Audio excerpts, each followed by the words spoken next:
आज के इस वीडियो में जनरल स्टडीज के भारतीय अर्थव्यवस्था से भारत में संवैधानिक विकास के इतिहास से जितने भी एग्जाम के लिए इम्पोर्टेंट क्वेश्चन बन सकते हैं उन्हें आज वीडियो में डिस्कस करेंगे। संविधान का विकास। आजादी से पहले भारत के शासन को चलाने के लिए अंग्रेजों ने समय समय पर अलग अलग नियम लागू किए, जैसे कि regulating act 1773, quits India act 1784, charter act 1913, charter act 1833, government of India act 1858, Indian council act 1861, Indian council act 1909, Indian government act 1919, government of Indian act 1935, Mountbatten योजना 1947, इंडियन इंडिपेंडेंस एक्ट 1947। इनमें से जितने भी इंपॉर्टेंट क्वेश्चन बन सकते हैं हमारे exam के लिए उन्हें इस वीडियो में डिस्कस हम करने वाले हैं। आइए जानते हैं इनको विस्तार से। रेगुलेटिंग एक्ट 1773 भारत में ईस्ट इंडिया कंपनी को कंट्रोल करने के लिए ब्रिटिश संसद ने पहला कदम उठाया। तो ये क्वेश्चन आपका डायरेक्ट सीधे ऐसा आ सकता है कि भारत में ईस्ट इंडिया कंपनी को कंट्रोल करने के लिए ब्रिटिश संसद ने पहला कदम कब उठाया था। तो आप सीधा बोल सकते हैं कि 1773 में भारत में ईस्ट इंडिया कंपनी को कंट्रोल करने के लिए ब्रिटिश संसद ने पहला कदम उठाया था। बढ़ते हैं नेक्स्ट पॉइंट की तरफ। हमारा नेक्स्ट पॉइंट है बंगाल की गवर्नर यानी फोर्ट विलियम को गवर्नर जनरल के रूप में नियुक्त किया गया था। बढ़ते हैं नेक्स्ट पॉइंट की तरफ। वॉरेन हेस्टिंग्स बंगाल के पहले गवर्नर जनरल बने। ये आपका मोस्ट इंपोर्टेंट क्वेश्चन बन जाता है आपके एग्जाम के लिए। आप सीधा क्वेश्चन ऐसे पूछा जा सकता है कि वॉरेन हेस्टिंग्स बंगाल के पहले गवर्नर जनरल कब बने। तो सीधा आप बोलते हैं सन 1773 में वॉरेन हेस्टिंग्स बंगाल के पहले गवर्नर जनरल बने। आपका ऐसा भी क्वेश्चन इससे आ सकता है कि बंगाल के पहले गवर्नर जनरल कौन थे। तो आप सीधा बोल सकते हैं बंगाल के पहले गवर्नर जनरल वॉरेन हेस्टिंग्स थे। आप इस बात में बिल्कुल भी कंफ्यूज मत होइएगा कि ये बंगाल के और भारत के दोनों अलग अलग गवर्नर जनरल हैं। तो भारत के गवर्नर जनरल का नाम क्या है? भारत के गवर्नर जनरल का नाम है लॉर्ड विलियम। इन दोनों में आप डिफरेंस याद रखिएगा। बढ़ते हैं नेक्स्ट पॉइंट की तरफ। बम्बई और मद्रास की गवर्नर जनरल को बंगाल की गवर्नर जनरल के अंतर्गत कर दिया गया। बढ़ते हैं नेक्स्ट पॉइंट की तरफ। सुप्रीम कोर्ट को फोर्ट विलियम यानी कोलकाता 1774 में शीर्ष न्यायालय के रूप में स्थापित किया गया। ये आपका इंपॉर्टेंट क्वेश्चन हो जाता है आपके एग्जाम के लिए। बढ़ते हैं नेक्स्ट पॉइंट की तरफ। मुख्य न्यायाधीश सर एलिजा एपेसाई 4 न्यायाधीश थे। बढ़ते हैं नेक्स्ट एक्ट की तरफ। हमारा नेक्स्ट एक्ट है क्विट्स इंडिया एक्ट 1784। कंपनी के कमर्शियल और पॉलिटिकल फंक्शन को अलग कर दिया गया था। आपसे क्वेश्चन सीधा पूछा जा सकता है कि कंपनी कमर्शियल और पॉलिटिकल फंक्शन को कब अलग कर दिया गया। तो आप सीधा बोलते हैं सन 1784 में कमर्शियल और पॉलिटिकल फंक्शन को अलग कर दिया गया था। बढ़ते हैं नेक्स्ट पॉइंट की तरफ। कमर्शियल वर्कर के लिए कोर्ट ऑफ डायरेक्टर की स्थापना कब की थी? ये आपका इंपॉर्टेंट क्वेश्चन हो जाता है आपके एग्जाम के लिए। तो आप सीधा बोल सकते हैं कोर्ट ऑफ डायरेक्टर की स्थापना कब की गई थी? 1784 में की गई थी। बढ़ते हैं नेक्स्ट पॉइंट की तरफ। हमारा नेक्स्ट पॉइंट है पॉलिटिकल फंक्शन के लिए बोर्ड ऑफ कंट्रोल की स्थापना की गई थी। आपका ये भी एग्जाम के लिए इंपॉर्टेंट क्वेश्चन हो जाता है। आपसे सीधा पूछा जा सकता है बोर्ड ऑफ कंट्रोल की स्थापना कब की गई थी? तो आप सीधा बोल सकते हैं सन 1784 में। तो ये आपके दोनों क्वेश्चन इंपॉर्टेंट हो जाते हैं इस वाले एक्ट से। और देखते हैं नेक्स्ट पॉइंट क्या है इसके। नेक्स्ट पॉइंट है भारत में अंग्रेजों की कंपनी वाले एरिया को ब्रिटिश भारत कहा जाने लगा था। इसका भी क्वेश्चन ऐसे आ सकता है कि ब्रिटिश भारत किसे कहा जाता था। तो आप सीधा बोल सकते हैं भारत में अंग्रेजों की कंपनी वाले एरिया को ब्रिटिश भारत कहा जाता है। तो आपका ये क्वेश्चन भी आपके लिए इम्पोर्टेंट हो जाता है। बढ़ते हैं नेक्स्ट पॉइंट की तरफ। हमारा नेक्स्ट पॉइंट है मद्रास और मुंबई की गवर्नर जनरल परिषद की स्थापना की गई थी। बढ़ते हैं नेक्स्ट पॉइंट की तरफ। 6 लोगों का कंट्रोल मॉडल बनाया गया था। बढ़ते हैं नेक्स्ट पॉइंट की तरफ। कंपनी के वर्कर को गिफ्ट लेने पर रोका गया था। बढ़ते हैं नेक्स्ट पॉइंट की तरफ। चाय और अफीम के बिजनेस को छोड़कर दूसरे बिजनेस कब बंद हो गए? आपसे ऐसा सीधा क्वेश्चन पूछा जा सकता है। तो आप बोल सकते हैं चाय और अफीम के बिजनेस को छोड़कर दूसरे बिजनेस सन 1784 में खत्म हो गए थे। अब बढ़ते हैं नेक्स्ट एक्ट की तरफ। हमारा नेक्स्ट एक्ट है चार्टर एक्ट 1813। चार्टर 1813 में ईस्ट इंडिया कंपनी का व्यापारिक अधिकार समाप्त कर दिया गया और भारत के साथ व्यापार के लिए अंग्रेजों को बढ़ावा दिया गया। क्रिश्चियन कम्युनिटी को भारत में धर्म का प्रचार करने की अनुमति दी। तो आपसे सीधा क्वेश्चन ये पूछा जा सकता है कि क्रिश्चियन कम्युनिटी को भारत में धर्म को प्रचार करने के लिए कब अनुमति मिली? तो सन 1823 में अनुमति मिली।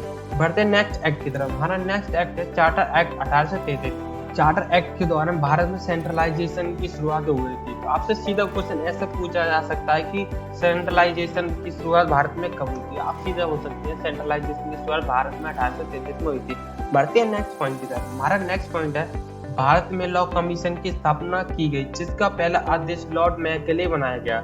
ये पॉइंट आपका इंपॉर्टेंट हो जाता है आपके एग्जाम के लिए। पॉइंट से दो तरह के क्वेश्चन बन सकते हैं, जैसे कि लॉ कमीशन की स्थापना कब की गई थी? तो आप सीधा बोलते हैं 1833 में लॉ कमीशन की स्थापना की गई थी। दूसरा क्वेश्चन इसमें ऐसे बन सकता है कि भारत का पहला अध्यक्ष कौन बना? तो आप सीधा बोल सकते हैं भारत का पहला अध्यक्ष लॉर्ड मैकेले बनाया। तो आप इस बात का ध्यान रखिएगा कि भारत का पहला गवर्नर जनरल अलग है और पहला अध्यक्ष अलग है। दोनों के नाम बता देते हैं।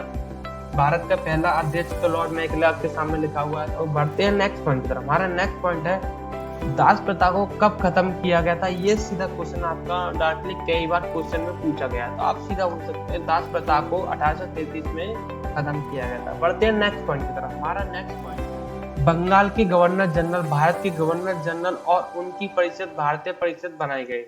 बढ़ते हैं नेक्स्ट पॉइंट की तरफ। भारत के पहले governor general Lord William Bentinck थे। आप देखिए आपका आ गया ना, ये इंपॉर्टेंट क्वेश्चन ये आ सकता है सीधे। भारत के पहले गवर्नर जनरल कौन थे? तो आप सीधा बोलते हैं भारत के governor general Lord William Bentinck थे। बढ़ते हैं नेक्स्ट एक्ट की तरफ। हमारा नेक्स्ट एक्ट है government of India act 1858। Government of India act Bharat में कंपनी के शासन को ब्रिटिश शासन में बदल दिया गया। अब सीधा ये क्वेश्चन आ सकता है भारत में कंपनी के शासन को ब्रिटिश शासन में कब बदला गया? तो आप बता सकते हैं सीधा 1858 में कंपनी के ब्रिटिश शासन में बदला गया था। अब बढ़ते हैं नेक्स्ट पॉइंट की तरफ। हमारा नेक्स्ट पॉइंट है भारत के गवर्नर जनरल का नाम बदलकर वायसरॉय कर दिया गया था। अब क्या हुआ था कि गवर्नर जनरल का जो नाम था, गवर्नर जनरल कहते हैं, उसको बदलकर क्या कर दिया गया था? वायसरॉय कर दिया गया। नेक्स्ट पॉइंट की तरफ। नेक्स्ट पॉइंट है लॉर्ड कैनिंग भारत का पहला वायसरॉय था। अब देखिए, अब आपसे ऐसा पूछा जा सकता है भारत के गवर्नर जनरल कौन था? तो आप भारत का गवर्नर जनरल तो ये लगाएंगे नहीं, लॉर्ड कैनिंग। तो भारत के governor general Lord William Bentinck ही हैं। पर आपसे ये पूछा जाए कि वायसरॉय कौन है भारत के पहले, तो लॉर्ड कैनिंग लगाइएगा। बढ़ते हैं नेक्स्ट पॉइंट की तरफ। हमारा नेक्स्ट पॉइंट है board of control and court of director को रद्द किया गया था।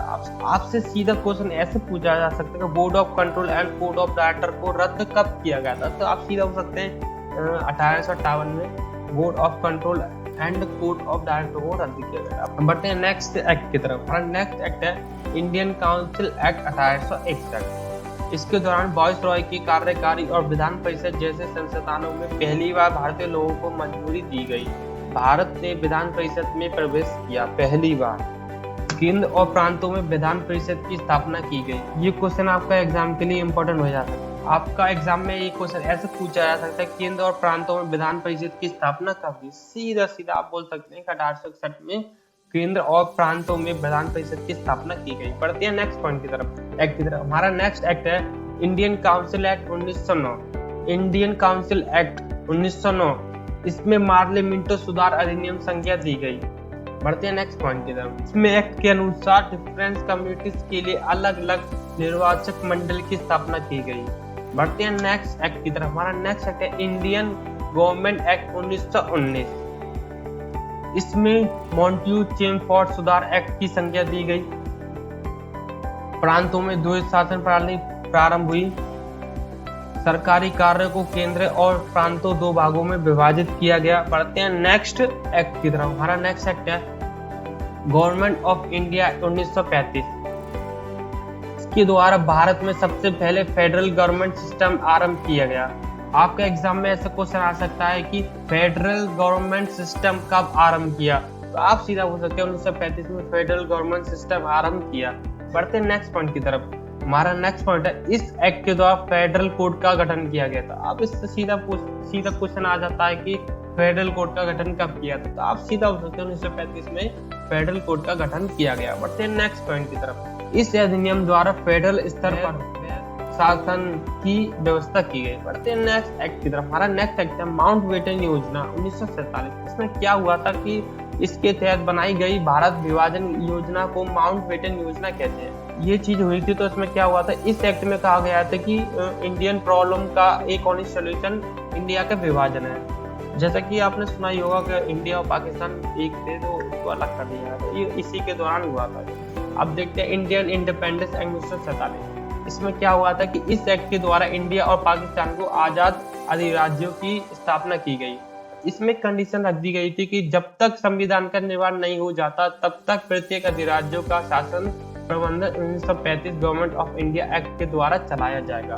जैसा कि आपने अभी पढ़ा था, government of India act, federal government system आरंभ हुआ था, फेडरल कोड बना था इसमें और फेडरल स्तर पर वैध शासन की व्यवस्था की गई थी। आगे हम डिस्कस करेंगे संविधान का निर्माण। संविधान के निर्माण से जितने भी इंपॉर्टेंट क्वेश्चन बन सकते हैं हमारे एग्जाम के लिए, उन्हें इस वीडियो में, आने वाली वीडियो में डिस्कस। इस वीडियो का टारगेट लाइन रखते हैं 100 तो आप कर ही दोगे। मिलते हैं नेक्स्ट वीडियो।